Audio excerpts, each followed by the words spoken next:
Hello again. So this is just to complement the other video we did about how to mount a panel in the ceiling using this hidden ceiling mount with only one screw.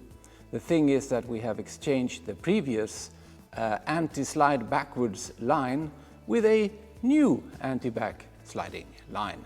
So hence, instead of redoing the whole movie, we'll just show you how to do this.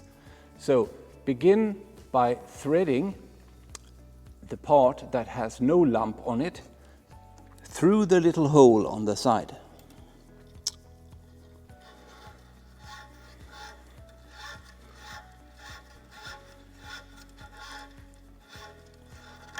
Here, this will hold.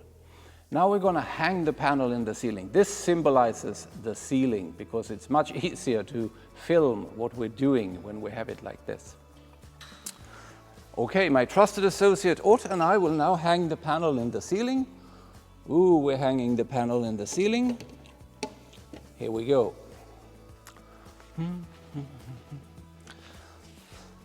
Now you take the end of this line and you take it through the loop that you have fastened here. Fasten it really, really well, very hard and deep.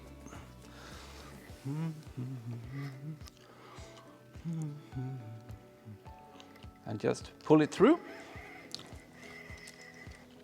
Now you take this shiny metal thing and you put this through the front. And in order to make it go through, you need to depress this part. And now you see the line come through. Now you just pull it. And then you pull it until it stops. And then you hide the rest of the line on top or just cut it off. Should you one day want to take down this, then you just depress the head again and then you can pull the line backwards. So what this does is it makes sure that this panel can't slide backwards. Although we have a lip here, this is an extra safety measure in case you experience an earthquake or similar. Thank you.